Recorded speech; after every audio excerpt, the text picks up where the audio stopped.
Welcome to Dorking Out. My name is Sonia Mansfield, and life finds a way. Joining me is my podcasting sister from another mister and the co-host of Dorking Out, Margo D. Hello, my friend. Hello, clever girl. We are dorking out about 1993's Jurassic Park. Maybe you've heard of it.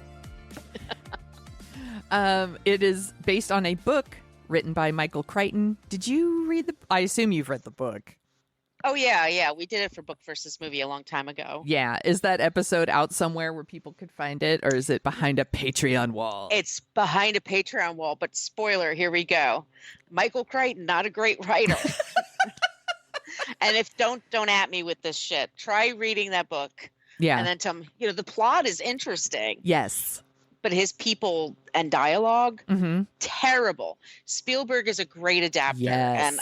And I think this is one of Spielberg's best. Mommy needs a glass of water. I get it. If most of the time, if you ask me, Sonia, did you read the book before you even ask what book? I'll be like, no, I probably didn't read. I've actually read this one. There is some cool shit in that book, but it is not like a really good book. I loved it at the time. Yeah. Everybody read that. And everybody read Crichton books, by the way, and they are plot driven and they have science behind them, so they're interesting, but his characters and dialogue are terrible. Like the kids, you want them to get eaten by the dinosaur because they're so annoying. You wonder, like with Michael Crichton, his relationships with women and children, because he does not know how to. But that's a whole other discussion. Yeah, although I think Laura Dern comes out pretty well in this movie. But that's the change Spielberg made. Yeah, so like we said, directed by Steven Spielberg. It stars Sam Neill, Laura Dern. Adorable. Everybody drink. Jeff Goldblum, so meme-worthy in this movie. Richard Attenborough. Who else we got in here? B.D. Wong is in here. Ariana Richards plays Lex Murphy. I want to give the kids a shout out. Joseph Mazzello. Mazzello. And then Samuel L. Jackson. Hold on to your butts. Yes. And then Newman from Seinfeld. Wayne Knight. to me, he is Newman. This movie was huge. Okay, it had a budget of $63 million. That was really high for the time. Most movies are made for over $100 million now, but at the time this was really high. The movie made over $1 billion. It is. Everybody saw it. Yes. Did you see it in the theater? Of course. Duh. Duh. But once again, Crow Canyon Cinemas. Yes. In San Ramon, California. Shout out. One of my favorite theaters. Waited in line outside. Hot summer day. Yep. Super excited. Just read the paperback in anticipation. Yes. And I fucking loved it. And I still, to this day, I've seen this movie, I'm not even kidding you, maybe 1,000 times. I really like this movie. Yes. It's one of the ones, like, I put it on and I pay attention. I have my favorite scenes. No, it doesn't offer surprises, but I think it delivers the promise. Yes. Like Beverly Hills Cop, this movie does everything it's supposed to do. Yes. It nails it. Yeah. I saw this movie also in the Bay Area at the Century Theater in Pleasant Hill, the big dome theater. Pleasant Hill. Pleasant Hill. What? And that was like the really big screen. And this was the first movie, I think, that was released with the digital surround sound. So the sound is incredible. It was such a big deal. Like, I think before that, it was like, I don't even remember if THX was a thing then. I think that was later. So it was like stereo theater, and then you got digital surround sound, and the sound was like, it was so good. But I remember seeing this in the theater, and I was fucking blown away. First of all, I just love the movie. I would have been, this movie came out in 93, so I was probably 22 when I saw it. Blown away by the sound and the visual effects. I was like, holy shit, it's like seeing real dinosaurs. I remember freaking out that they were like, they looked so real to me. And I remember telling my dad, like, Dad, you need to see it in the theater. It's so cool. The sound and the dinosaurs look so real. And he was like, and he hadn't been in the theater to see a movie since like Pale Rider in 1986. and he loves movies, but he hates going to the theater because people are shitty. So he went to go see it in the theater, and then he fell asleep. How did he fall asleep in that movie? I don't know. That's what I said. I was like, it's so loud and such a cool movie. He's like, he fell asleep before the dinosaurs even showed up. I was all, damn. But that's a gift. Dude can fall asleep like that. Great. Yeah, believe me, it's envy. This is envy that it's coming from. But I think, if I'm not wrong, I think this movie had so much hype that in the Bay Area, it's one of those movies where they sent people to, like, here's somebody in Concord, here's someone in San Jose, here's someone in San Francisco, and they're all outside the theater interviewing people in line to go see a movie. I believe that. Yes. From remembering the episode, like, it was such a big freaking deal. People don't understand. Like, everyone was into it, and I think it delivers. It just jumps right in with the story. Mm-hmm. Laura Dern and Sam Neill, sure, she's too young for him, but you don't even, this is the 90s. I saw like this chemistry. Yeah, I saw this going around. Like, she was only 23 at the time and he was 42. I guess I never thought her character was that young. She's so smart and so poised. Yeah. Like, I'm like, and a badass. I realized that the actress was 23 at the time. I'm like, but was her character supposed to be 23? Because she seems like she's definitely older. Yeah. And I'm like, well, that's not a big deal. Is that a big deal? I think nowadays you wouldn't do it, or it's called out nowadays. Yeah. I mean, I know actors want their actresses to be 20 years younger at least, but also, I don't know. They had really good chemistry, and I really, really liked them together. Like I said, I don't think her character was that young, so the age difference didn't seem that weird to me at the time. It still doesn't, to be honest. I was like, it seems fine to me. They look like they belong together. Yeah. They totally get each other. They're totally in simpatico. So I think their characters are great. Jeff Goldblum, the character in the book was like this mathematician and thinks he's like a swinger, like really exciting. And Goldblum's the perfect person. He really is. He really says some cheesy shit, but you believe it because it's him. Yeah. And he has enough of a sense of humor and I think he can do improv. Like, I think he's got enough of that in him. Richard Attenborough. Mm-hmm. He's so holy shit. He's good. He's so good in this. Like, just that he's like a very like kind of eccentric businessman. He's also got this like wide-eyed like energy. Like, look what I've done. It's so amazing. And then, like, I know a lot of people hate. There's this scene where he's eating all the melted ice cream and he's talking. I love that scene. And I was like, I love that scene. It just shows like why he wanted to do something like this. And I think it's a really good scene. I think people hate it because it's just taking away from the action, but I actually really like that scene. You need to get away from the action for a second. Yes. This is telling on my mother, but this is like, I loved my mother very, very much. She was a great lady, but she didn't have a lot of patience with kids. Yeah. And she liked this movie too, and went to watching it together. And she says, "Ugh, these kids are always whining." And I'm like, they're being chased by monsters. Yeah. What to eat them? I like the kids in this movie. I love the kids. And I'm telling on my mom. I think I've talked about it on the show before, like, I have a 10-year-old son, and he is really into disaster movies right now. And I wouldn't say Jurassic Park's a disaster movie, but it's a gateway. I'm using it as a gateway into other movies that I think he would like. And so I showed him Jurassic Park, and we watched it again for the show. And he loves that there's kids in this. Like, that's his connection, right? To the movie. He likes them. He very much understands like what they're going through. He can like put himself in that. I like that there's people of different ages in this movie, so everyone has that person you can connect with. Exactly. Like, so when I saw it at 22, like, wow, I would have been the same age as Laura Dern at the time, but I didn't know it. Like, Well, she's so smart and she's so like, competent. Like it's competency too. Like she's very poised. Yes. But she's also a fucking badass. Yeah, like, she is. Just grabs a gun and starts running out in the woods, like in the jungle. Like, fuck y'all, I'm gonna take care of this. Yeah, I love her so much, and I love there is like her and Sam Neill are together. They establish this right off the bat, first of all, that the dinosaurs are fucking vicious, that they're not like adorable cows or something. Like some of these dinosaurs will fuck you up.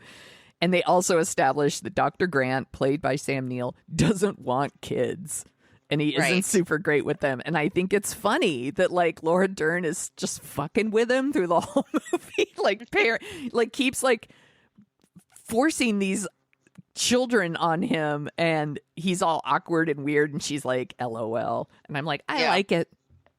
I think it's funny. I'm okay with it. They're much better in the movie than they are in the book. In the book, they're much younger. Yeah. And they don't act like real people. At one point, the girl is the girl is younger in the book, and she's like 5 or something. Mm-hmm. And at one point she's screaming because she lost her baseball mitt. And it's like, no one's going to scream about losing a baseball mitt when the flying dinosaurs are trying to eat you. Yeah. It's just, but in the movie, like they're in danger and you do get very concerned for them. Yes. But then they're smart too. Yeah. I like it. I like it. Like they kind of they have their own abilities, and they go along with it.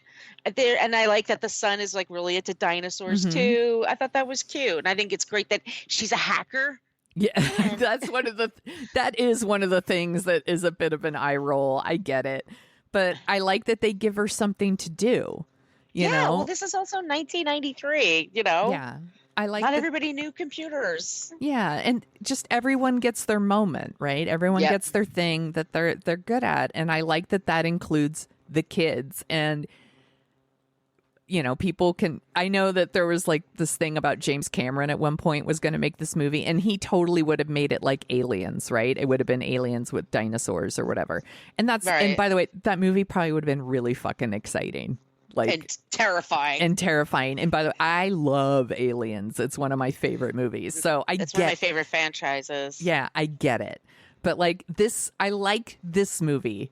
This movie is, what is it rated? Is it PG-13? Because I'm sure it's PG-13 because it's scary. But it really is like, it's for all age. When I say all ages, I mean probably my son's age and up, maybe 9 and up or something, but it is for everybody. Like there's something here for everybody to enjoy. And I have been having such a good time watching this movie with my kid. Like he loves it. He's curious about the dinosaurs. He thinks they're he's asking really good questions. He's super interested. He loves the kids. He loves Laura Dern because duh. You're right. I love my son always when he sees a actress in a movie, like he did this with Speed as well. He always says, she's cute and smart. Oh, that's so cute. And I'm like, that's right, my boy. Beauty and brains. He's hilarious. I love that kid. Should we run through the plot, or should we just talk about how much we love Jurassic Park, which is fine too? It turns into the Chris Farley show. Remember when? Oh my God, when you're in the Beatles? Do you remember that? Yes, I do. Farley, I love him so much.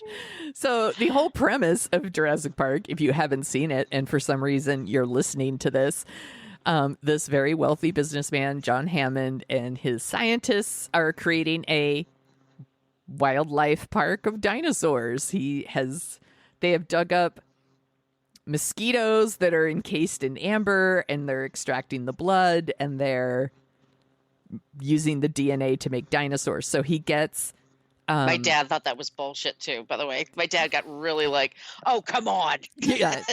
By the way, like, these are not real dinosaurs. Yeah. Also there's some things, and that's one of the things, once again, that I love about the movie. So there's this whole thing about like extracting the DNA from these mosquitoes, and that's how they get the DNA to make the dinosaurs. And we get this very funny, like animated thing that explains the science to us of how they do it. It's like, hi, I'm Mr. DNA, and blah, blah, blah, blah, like this little animated sequence. I actually think it's really funny and clever and answers kind of the what and the how. You know? Yeah, and that's all it needs to do. Yeah, and that's the Spielberg part. Yeah, and it's just honestly, the movie probably, like, a lesser movie would have skipped that because you would just be like, fuck it, there's dinosaurs. Like, they would have just skipped it completely. But I like that it's there, and they just make it sound like it's possible. It's not. It's probably not possible. But who cares? Like my dad. But no. But there's certain people like that are super logical. Yeah. But I don't think, look, we're talking dinosaurs, not to shock you people, but they didn't, humans and dinosaurs have never existed together. What? Spoilers, Margo. For good and sufficient reason, for great, we should be glad about that. Mm-hmm. But they have to introduce, DNA was just, this is before the OJ trial. So DNA was a concept to some people that people didn't understand it. No, if you didn't take biology in college or something, you didn't even know what it was, or you just thought it was sperm. You know what I mean? It was right. Seriously, like that's how the word was used, and where it's more now, it's like, oh no, this is like everything has DNA, and this is how you find it, and this is how we, the fact that you could take a swab from your cheek and mail it someplace, and then all of a sudden you find out you have third cousins in Ohio or something like that. That's what we have now. But back then they didn't know what it's just, it's DNA. It's interesting. It's a way into taking the character and making things exist together that never existed before. And I'll shut up now. No, you never have to shut up, by the way. All right. Well, you'll regret that. No, I won't. So, rich businessman brings some dinosaur experts. He brings Alan Grant, that's Sam Neill, and Ellie Statler, that's Laura Dern. And then for some reason they bring mathematician Ian Malcolm, I guess because of his quote-unquote chaos theory that he loves to talk about. Yeah, that's also... It's interesting, though, like the butterfly wings, blah, blah, blah. Because that's another thing they were talking about at the time. So it's also in Crichton's book. So, and I'm fine with it because it gives us Jeff Goldblum, and it launched a million memes, and I'm fine with that. It's off this island in Costa Rica, and Hammond also invites his grandkids. So that's where we get Lex and Tim, and they're, I don't know, 10 and 12 or something. Yes. Yeah, let's say that. Yeah, and they're going to do a tour of the park. So while all of that is going on, we got Newman from Seinfeld, who's like a computer engineer, and he's been bribed by like a corporate rival to like steal some of the dinosaur embryos, and that's what kind of causes all these problems. Not kind of. It does cause all these problems. On top of the fact that maybe they shouldn't be creating dinosaurs like velociraptors and T-Rexes that they can't control. I love the velociraptors. Oh my God, I love T-Rexes. That's like, they're dope. I love all the cute dinosaurs too. All the Vegisauruses, as they call them. That's a great scene. It's such a good scene. The He shuts down all the power, like, to create a window for himself to steal these embryos and that's why like all hell breaks loose. Like, it's like a perfect storm of shit, not like the movie Perfect Storm. Like a huge tropical storm is coming. Newman is trying to steal embryos, and they're doing a tour for all these people. So like all this shit comes together and things go horribly wrong. And there's a lawyer there who at first is this, we're supposed to think he's a huge jerk because he wants to shut it down, which he is not wrong. And then we think he's a huge jerk because he's all about the money they're going to make. And then we'll have a coupon day. I love the way he says that. Oh my God. Yeah. Well, then so they start the tour, and the cars are driving slowly, and the dinosaurs aren't showing up where they're supposed to be. And everyone's like all bummed out, of course. And there's this whole thing where they want the T-Rex to come out. So they like bring up this goat. And just the scene where like the girl Lex is like, what are they doing with that goat? Like the way she says it, and the lawyer, he's a prick. Like, he's like, well, you never had lamb chops, kid. I'm a vegetarian. And the T-Rex eventually does come out, and the electric fence is down, and we get this amazing sequence where the T-Rex they hear him coming and you see the water. Oh my God. It's one of the best reveals. It's so good. I mean, we have the Brontosauruses right before that, which is a very famous scene. And that was in all the commercials and all the movie shows. Like, we knew what that was like. But when that fucking T-Rex first comes in, and and then he starts breathing towards the windows in the car. That still is exciting to me. Yeah. That action is so well paced. Yes. Spielberg knows, it's almost like Spielberg knows what he's doing. Yeah, exactly. He should have directed a Jaws movie or something. Yeah. That would have been good. It's just such a good scene, the way it's done. It's the way they set it up. And then all the shit comes together. I do think Dr. Grant and Malcolm are a little slow to go help those kids. Because once the dinosaur's showing up, the lawyer's like, bye. He just fucking bails. Runs to the bathroom. He bails. Yeah, what a fucking loser. Anyway, and Lucy. Yeah, and those poor, kids are like, what the fuck? Left us. He left us. He left us. I know. Once again, normal reaction from anyone, including a kid. Yeah, they're a little slow to go help them, but eventually they do. But it's such a tense scene. Well, then, so he gets in the car. Sam Neill gets in the car with the kids, and Jeff Goldblum just grabs a fire torch thing. Yeah, it's like, save the kids. I'm just gonna run this way. He's a hero. They're like, where the fuck is he going? Oh my God. I guess he doesn't know dinosaurs can run really fast. But that's when then they have these different adventures. So Sam Neill is with. It's Sam Neill, right? Sometimes I think I'm saying something wrong. It's Sam Neill. You're right. Sam Neill with his kids. Yeah. And he has to now take care of these. He's not his favorite thing in the world, but he's surrounded by these dinosaurs, and that's like his whole life.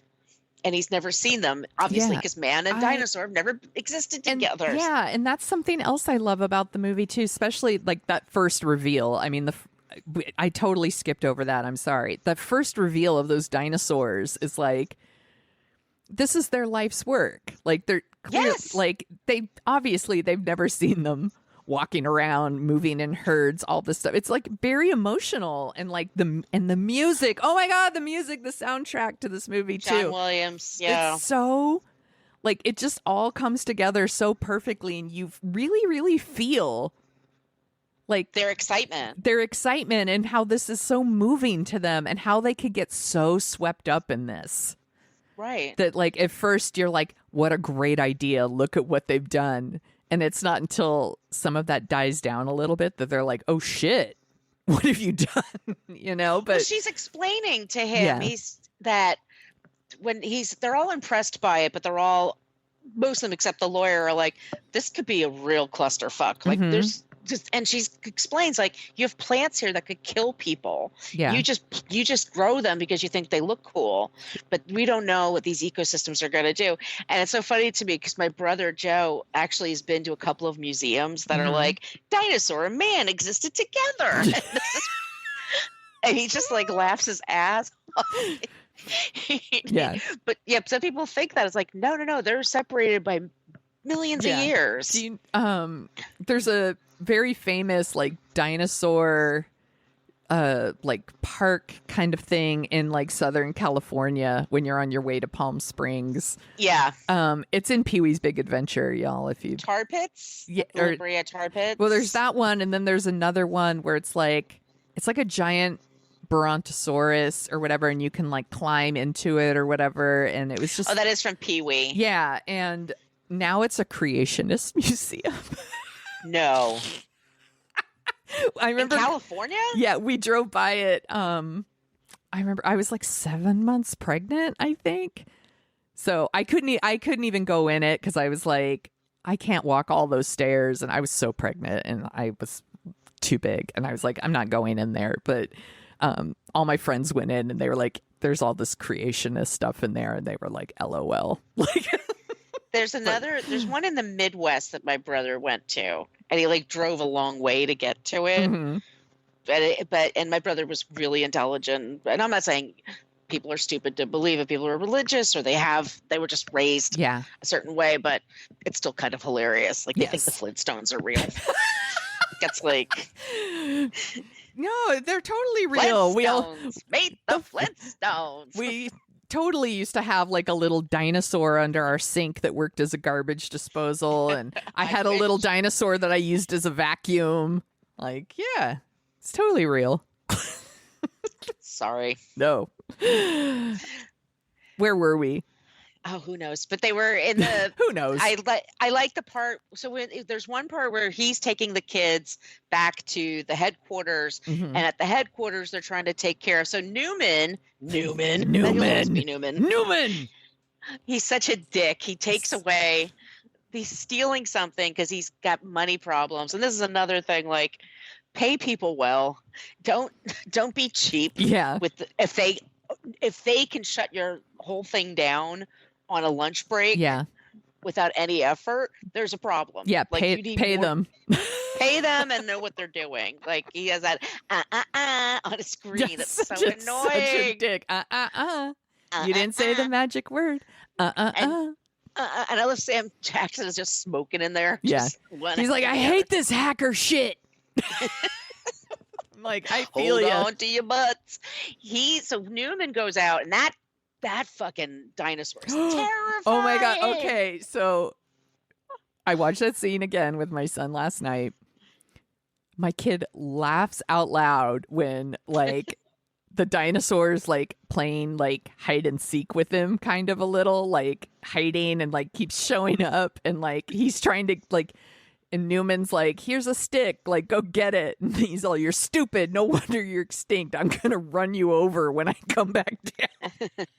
My kid, like, started laughing out loud. Then, because they're not just adorable, they're deadly. They do the thing with the, like, and the, oh my God, they're so creepy. The gills. Yeah. And then they spit this, like, venom that, like, blinds you and all this stuff. And then my kid says, and that's what he gets. And I'm like, that's right, Calvin. When you're shitty to animals, they'll fuck you up.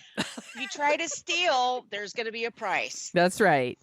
I love it, though. I'm going to run you over when I come back. I'm like, what a dick. So he's gone. And so now they don't know how to. And then we have an Australian outback steakhouse guy who's also a badass. He's some sort of safari hunter guy who's killed animals all over the world, like my dad. Yeah, and he also realizes, like, this is a really bad situation. Yeah. This could go, what does they say, tits up? Is that the expression in England? Like, this could go bad. Yeah, it could go bad any second. Pear-shaped. It can go bad. So he's trying to also deal with the fact that these velociraptors are just taking over the whole place. Well, fast forward, like, the kids do come back to the place. Yes. And Laura Dern is awesome. Run, Alan, run. She's so, I love that scene. Love her so much. She's such a badass. All of the stuff of her going into the shed to turn on the power, that shit is like a horror movie. It's really suspenseful. Yes. They're so good with the suspense in this movie. Like, you're worried about her, and then there's the point with the arm, like the hand is touching her shoulder, and it's because he's clever girl. Yes, it's eaten up by up. So Calvin wasn't scared of that. No, not at all. Like, he thought it was exciting, and he's like, she better run. Like, so by the way, I'll never take my kid to a theater that isn't like a sensory theater, because he'll talk through the whole thing. That's my prediction, because he talks nonstop through movies. So he's got running commentary on all these movies, and I enjoy it, but others would not. Got it. That's the way my parents were. They just, everywhere they went, it was like they were in their couch. Yes. You know what I mean? Like, they just talk. Yeah. So they get back to the center, and that's when Lexi's like, I know this system. Yeah. She knows the computer system, y'all. So she does. Can get this shit, because she's awesome. Yeah. So she's getting that shit back up. And then they're in the inside trying to take care of the kids. And I just love this movie. So there's the Jeff Goldblum leaning back, shirtless. Oh my, like, the one that launched a million memes. Look, Laura Dern. Like, look, I'm telling you, before Jurassic, I mean, no, not even The Fly, not even Earth Girls Are Easy, where he's kind of like, he's handsome. This was the movie where like you see that scene where he's laying back and the shirt's open and you're like, oh, damn. He was the dork in The Big Chill. Yes. Yeah. He was, I mean, maybe The Fly, he was kind of sexy, had the longer hair. That's only Geena Davis, though, right? Yeah, and then Earth Girls Are Easy also with Geena Davis. Like, they definitely play him up as the hunk in that one, too. And it's like, yeah, he's cute or whatever. But this is the first one where I was like... next level. Where I was like, oh, hi, Jeff Goldblum. Hi, how are you? He flirts with her, but she's not taking the bait. She's with Alan. Yeah, she took the bait in real life. In real life, they were dating. Yeah, that's right. For like 2 years, right? Yep. Yeah. I totally forgot that until I started doing my dorking out on the movie. I was like, oh, yeah. They would have had tall kids. Oh, my God. They would have been so tall. Geena Davis, too. He went out with, because he was in like 3 movies with Geena Davis. And they were married. I'm like, their kids would have been tall, too. Yeah. And probably super geniuses. And really good looking. Yeah. Mm-hmm. Yeah. I love this. I love it when they're in this, it's the very end, but when they're in the center and it's the T-Rex versus the velociraptors and the kids. And then they get out and they get in the car and then Alan says, I do not approve of this park. We need to talk about that kitchen scene because oh my God, there's a whole thing good. where like, so when Laura Dern's in the shed fixing up the power, like she is so smart and such a badass that she traps a velociraptor in the cage and like closes the door on it. And then a couple minutes later, like he says the other one's taken care of. And she said, yeah, unless they figure out how to open doors. Cut to the kids hiding in the kitchen, and these fucking smart ass dinosaurs have figured out how to open the doors, and they come in, and there's 2 of them, and they're just stalking these kids throughout the kitchen, and the kids are just moving, trying to get away from them. And of course they're smart, right? So they do get out of it, but all that scene is super exciting. Again, so exciting, so suspenseful. You're like, how are they going to get out of this? I wonder, like, in real life, like, if they ever did a movie about, like, 10 years, 20 years later, do these people have PTSD? They must, right? They must. Those kids must have been. Or just is life super fucking boring after that?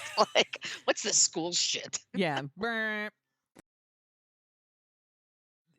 We should say right now, we haven't seen we didn't see the new one, the one that's in the theater right now, which is why we decided to do this one, but we have not seen that one. Have you seen any of the new ones with Chris Pratt? I saw the first one with Chris Pratt. Did you like Bryce. It? Yeah. I mean, I told you before, it was like after my father's funeral. Yeah. We were just that's right. Yeah. Yeah. Anything would have played. Yeah, it was anything. Yeah, but I haven't seen it since. Yeah. But I tried to watch the one after that. And because this is the third one, right? Yeah, the new one is like the third one in their trilogy. I don't like the Jurassic Park 2 and 3 with Vince Vaughn. Yeah. I don't know why it just doesn't hit me. Like that first one just hits me. Yeah. It's like I know every scene. I know all the beats now. I know all the scary stuff. I know the jokes. It still fucking works. It does. It just fucking plays for me, and the music just pushes it through. And I love the characters so much. Yeah, that I really care about them and want them to be okay. And maybe this wasn't a surprise to other people, but it was a surprise to me. I didn't know the T-Rex was going to show up at the end. I had no idea. So when they were trapped, I was like, what the fuck? How are they going to get out of this? You know, I really was like, oh, they've called the main island. Maybe people will be there by then. I had no idea how they were going to get out. So when the T-Rex showed up, I was like, well, that was fucking unexpected to me. Like, I was not ready for that. But I loved it. Loved it.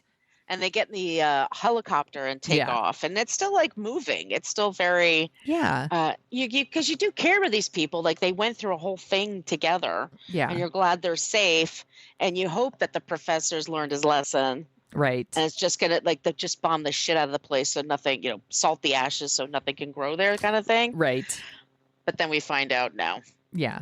Which honestly, some of the dinosaurs aren't vicious killers. It's like it would be sad. Like, think of that poor sick Triceratops. It's like it doesn't deserve to die. It's a Vegisaurus. But maybe don't make the ones that kill people. But Laura Dern makes a good point when she says, like, dinosaurs have never existed with people. They've never existed in this environment, in this ecosystem. You really don't know. Maybe these Vegisauruses would not be Vegisauruses in a different ecosystem. You don't know. Right. They don't know what they're dealing with. Yeah. Maybe they should have made them smaller. Well, they were trying to make them all female. And that was their way out of it, right? Yes. Like, they're just going to mass produce and they'll all be women. And life finds a way. Mm-hmm.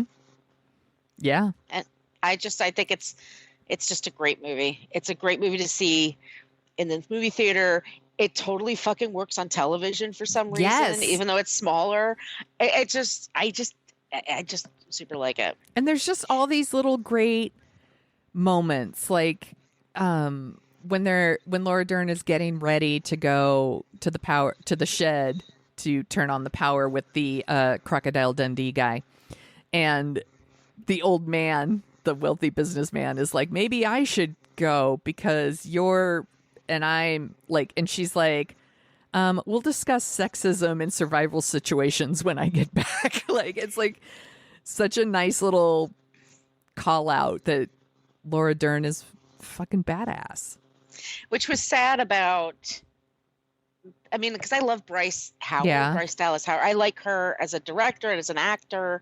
Supposedly she's a sweetheart. I know somebody went to school with her. Mm-hmm. And the fact that they made her character kind of a ditz and was running around in heels and it's just like, it's like, God, you had Laura Dern, who's just like no makeup, khaki shorts and a t-shirt and with boots, and she's like getting business done. Yeah. And it's kind of like, it's like 25 years later, this is what they did with the character that sort of represents her. Anyway, I prefer the original recipe. Me too. I also loved pretty much everything with Sam Neill and those kids. Yes, like, absolutely. Sam Neill is delightful. I loved him. The scene in the tree is really sweet. Yes. The scene where they're like running with the other dinosaurs. Yes. And they hide behind the log, and then like the T-Rex shows up and it's eating one of the dinosaurs, and they're walking away, and the little kid Tim's like, look at all that blood. And just the way Sam Neill comes and like whisks them away with like this, like all of that, or like pretending to be electrocuted on the fence. Like, oh, I love that. All of that stuff. It's so good. Sam Neill is so good in this movie. They behave like humans. Yes. They behave like smart people, and they're resourceful, and they don't give up, and they keep working the problem. And it's a good message. It's, because the problem with a lot of horror movies or action movies is people act like idiots, and then they kind of get into situations where you're like, well, if you just zigged instead of zagged, you wouldn't be okay. Whereas this is like, they're in a really precarious situation and they make the right moves. Yeah. It's real good. And that's our hot take. That's our hot take. Come to Dorking Out for the hot takes. Jurassic Park is real good. We won't ruin your childhood with this one. It's really good. That's right. This is not an episode of Sonia and Margo ruin your childhood. Unless you wanted to talk about the Lost World Jurassic Park, then I will totally ruin your childhood, because I saw that one, and I saw Jurassic Park 3. I like Jurassic Park 3 better than 2. I remember really, really hating 2. It's a miss. Yeah, but I will say, because I saw it in the theater, nothing was going to measure up to Jurassic Park. So the truth is, I'm going to be revisiting probably seeing all of these, because now my son is going to be all in on Jurassic Park. So I'll report back. Yeah, good. Get ready for that, Sonia. I read a couple of casting things. Apparently, William Hurt and Harrison Ford were possibly up for Alan Grant. Sure. I'm like, Harrison Ford seems like a natural fit there, but I really love Sam Neill. Yeah. He's so good. Christina Ricci almost played Lex. She would have been good. Yeah. But Lex is great. I like the actress. Yeah, it's Ariana Richards. She's great. Sean Connery was almost John Hammond. Like, oh, okay. I'm like, all right. And then Robin Wright or Juliette Binoche for Ellie Statler. Either one of them would have been great. Yeah, I think so too. But I love me some Laura Dern. I also I just love Laura. Everyone does, right? We all love Laura Dern. There's certain actors now that I'm like, we just all agree that they're great, right? Like we all love Laura Dern. Like I assume we're all on board. Yep. I have a shirt that just says Laura Dern that I bought from my favorite Super Yaki. Do you want to hear about the other movies that were released the summer of 93? Of course I do. These are the movies that had the unfortunate challenge of going up against Jurassic Park in the summer of 1993. So one of them was Super Mario Brothers. Never seen it. You don't need to. Yeah. What a bummer, though, because it's got Bob Hoskins and John Leguizamo, and they're both really great actors, but that movie's not good. Cliffhanger. That's a good movie. That's Sylvester Stallone. Yeah, that was a good one. I like that movie. Yeah. Last Action Hero. Not great. Mm-mm. Sleepless in Seattle. Wonderful movie. Holds up. Delightful. Feels like doesn't feel like a summer movie to me. More like fall. Why is it in the summer? I guess counter programming. You know what? It feels like it's a You Got Mail situation. It feels fall to me. Yeah. This is a good one. What's Love Got to Do with It? Good movie. Really good movie. The Firm. I love The Firm. It's silly as shit. Yeah. I don't care. I'm in. It's on our list for sure. We've already done The Client and A Time to Kill, so if you want, you could go back and listen to those, but The Firm is on our list. We also did this one, In the Line of Fire. Great movie. We love this one too. The Fugitive. Great movie. So fucking good. These are good movies, man. And that's the end of that, because here's two more. The Man Without a Face. Oh, that's Mel Gibson. It's so fucking stupid as shit. It's so stupid, and fuck Mel Gibson. Mel Gibson sucks. Yeah. And then the last one is Fatherhood.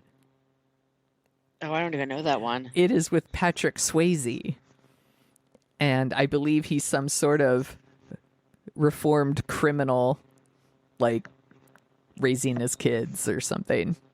I don't think it was a hit, nor was it good. Oh, God. Okay, let's change the subject. Yes. June 11th, 1993. These were the top 10 songs. Are you ready? Yes. Duran Duran, Come Undone. So good.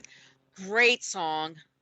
I love 90s Duran Duran. Mm-hmm. I wrote Come On for some reason. That's why I paused. All right.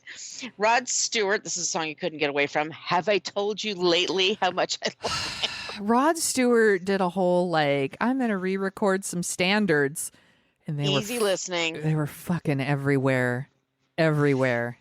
And he was a badass 70s singer. Mm-hmm. He was, Inner Circle, Bad Boys, Bad Boys. What you gonna do? The theme from Cops. Yep. SWV, So Into You. I love that song. Excuse me. PM Dawn, Looking Through Patient Eyes. PM Dawn was very popular. I liked PM Dawn very much. Robin S., Show Me Love. That's a good one too.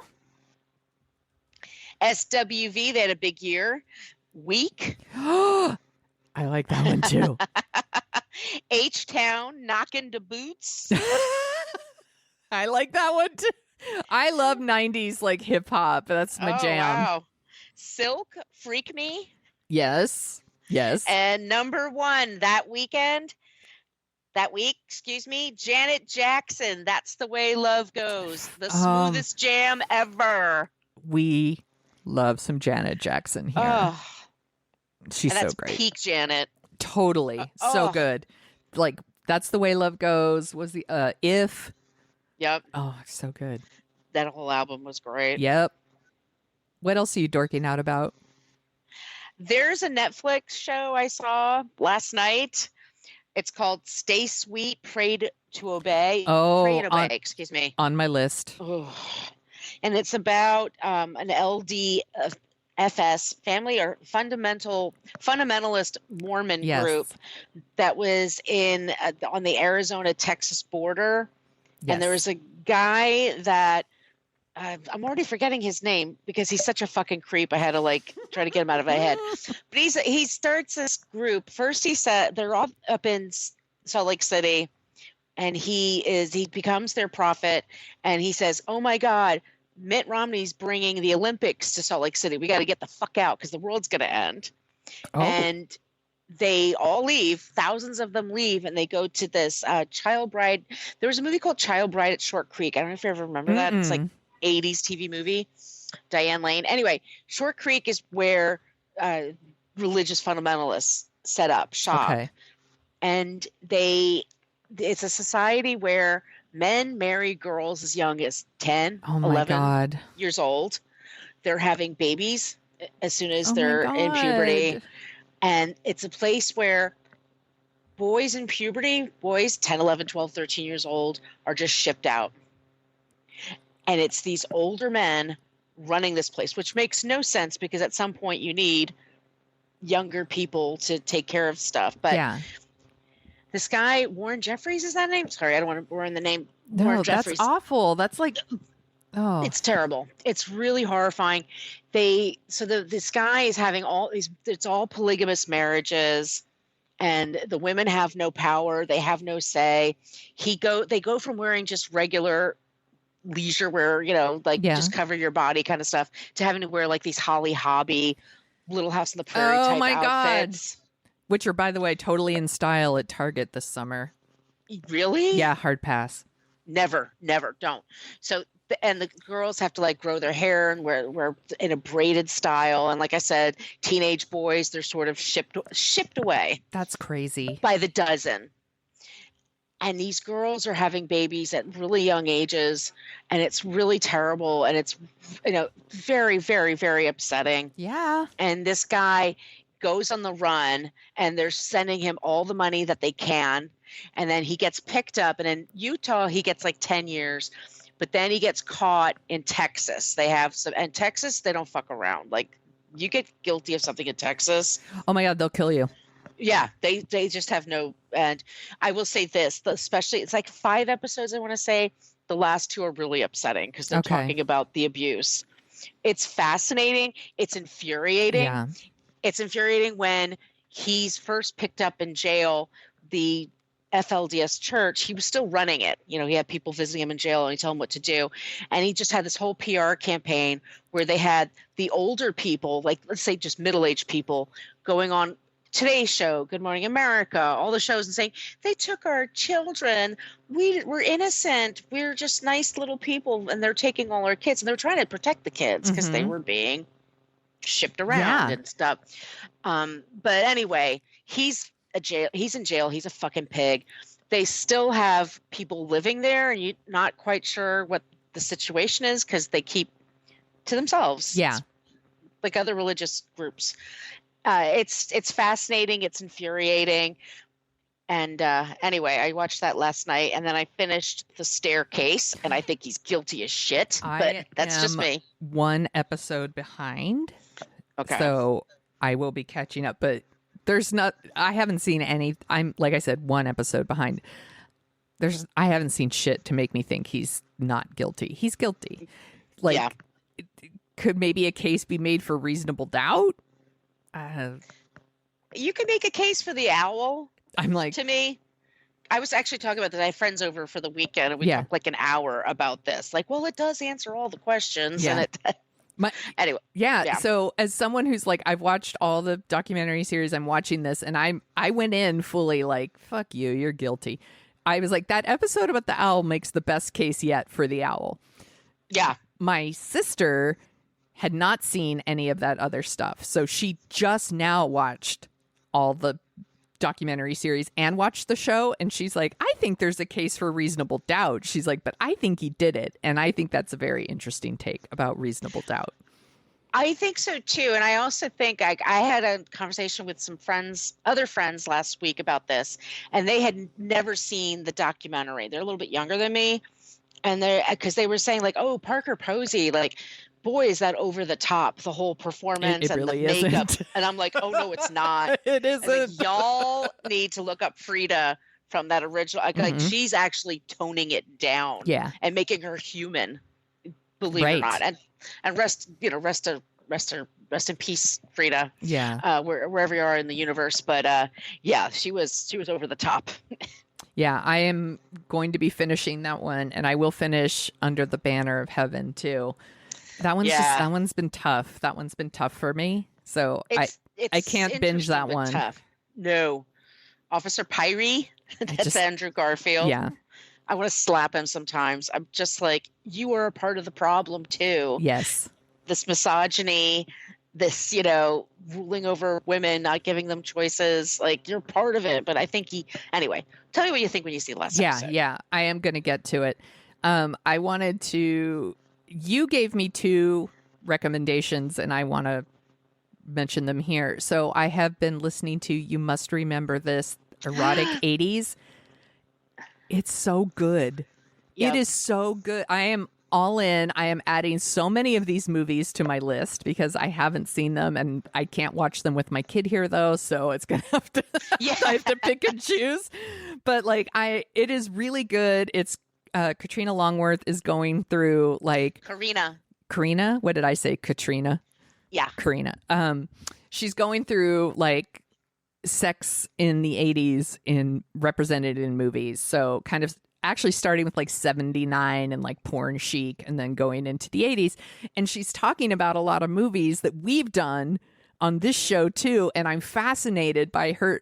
Like, I think we talked offline about her take of Flashdance, where she was saying like it was like unfairly criticized and it may be unfairly criticized for certain things, but I still stand by our episode. That movie is fucking weird and fucked up, and I stand by our thing. But I appreciate her take, and she also does an episode on Jagged Edge, which was great. Which is her episode is really good, and I still think our episode is really good. She really leans into the Glenn Close character being kind of a dum-dum, but I still like our take. Yeah, our takes are, I mean, if you're looking for an additional look at it, she's very smart. Yes. She does so much research. She reads like every biography, every single book she can find for every person that she's talking about. Yes. Like, she spends 6 months at least. Yeah, so much research. So much research, and she's just brilliant. Her take is brilliant. I think, like, you and I never even talked about it, and I didn't even think about it until she said it. Like, Jennifer Beals is biracial. Yes, like, that was I was blown away. I'm like, you're right. Like, that was the part. That was the part. I was like, we didn't really talk about that because honestly, we were really honed in more on the treatment of women in the movie, and we just couldn't stop laughing about that club or that bar. Right. That, like, the idea that all these dudes would be there seeing these like Bob Fosse dance numbers when they just really want to see boobs. But that's, it's fine. But it was a really, really interesting take. And she is looking at all these movies through the lens of like where like feminism was at the time. AIDS was like becoming more and more well known. So like looking at it through all these different, like also like just straight, white, heterosexual, yeah, like all of that, like looking at all of these movies. And I know like the episode that I'm coming up on next is going to be Fatal Attraction, and I'm going to be like, oh shit, because it's going to be really, really good. And there's just all these movies that I haven't seen or I haven't revisited in a really long time. And, you know, so I'm like, oh, I would love to see American Gigolo. I've never seen it. What was the other one? Kind of boring. Is it? Okay, good to know. But like, I remember thinking Body Heat was the shit back in the like. I was like, that's a good movie. You know, Body Double. I've never seen it. I'm like, I like Brian De Palma movies. I probably should see Body Double. Just all these different movies that she's talking about. I'm into it. So and thanks for that. About the actors and where they are in their career at the time, what's going on in the culture of the time. It's really fascinating. And then after this, she's going to do a whole thing on 90s sex, which I'm really excited about. Yes, and we've done a ton of those movies on Dorking Out too. So that's going to be really good. But the episode she did about Body Double, and she talked about Melanie Griffith, was really, really good. I really like that one a lot. It might be my favorite of the episodes I've heard so far. And then, of course, I need to thank you. Thank you, question mark, for Below Deck Down Under, which I have been binging for about a week and a half now. And I think I'm about 2 episodes out from being caught up. And what a fucking addiction that turned out to be. Like, it really is. Like, it's just candy. It's just candy. It's Australia, and there's scuba diving sometimes and snorkeling. Normally there's an element of food porn with the show. Yeah. Because they usually have a good chef or somebody at least decent. This show, they had a real asshole who was the chef. So that was part of the drama. But everybody else, like, there's stuff, it's travel porn and food porn. It's about workplace stuff and how to get along with people and what it is to manage people and good managers versus bad managers, and then good guests versus bad guests. Yes. And it's super, super interesting. And they always leave on a little bit of a cliffhanger. So you got to stick around to find out. Every episode ends with, well, I think I'm just going to have to make a change. And you're like, oh shit, what kind of change? What's happening? I have to watch the next one now. I have to watch at least the first 5 minutes of the next one to know what the change is. And then, you end up watching the entire next episode. And next thing you know, you've watched 6 hours of Below Deck Down Under. There's a whole universe. There's regular Below Deck. There's Below Deck Med. There's Below Deck Sailing. I could recommend you the good seasons, but if you're ever interested. Maybe. I have to pick and choose. But Captain Jason is sexy as shit. My God, he really is. And he seems like a really good manager. And a nice guy. Yeah. Like he really does listen. He tries to meet people where they are and like lean into what they're good at. At least that's the vibe I've gotten so far. But, I haven't like gone into Reddit groups or anything to read about him. So maybe there's things I don't know, but that's the vibe I've gotten from the show. And as someone who now manages people, I'm kind of interested in that sort of thing. So I really like that. And, and then there's just the typical Bravo stuff, right? Where like, are they going to fuck or are they not going to fuck? And like, a lot of that's the crew stuff. Like they get drunk every time they're off duty. So that's a whole thing, like the romances and stuff. It's just fun. It's just brain candy. Exactly. It totally scratches the itch until one of the incarnations of Real Housewives comes back that I want to watch. So it's perfect for that. So thank you. Yeah, of course. And I think that's it for now. Yeah, that's plenty. That's plenty. Where can people find you on the internet, Margo? You could find me at Brooklyn Fit Chick on Twitter and Instagram, and my TikTok is at Margo Donahue. And you can find me at thesoniashow.com and The Sonia Show on Twitter and Instagram and TikTok. And if you like our show, you can find Dorking Out at dorkingoutshow.com. We are wherever you listen to your podcasts. If you want to give us a rating, a good one, that would be awesome. It helps us find our people.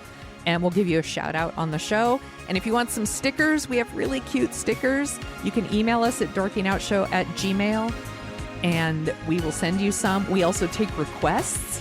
So you can email us some requests. You could send us some on Twitter or on Facebook. I try to check our Facebook. I hate Facebook, but I will check it if I get notifications if you post there. So you can share requests there and I will go, I promise. discuss some sexism and survival situations. I would love that.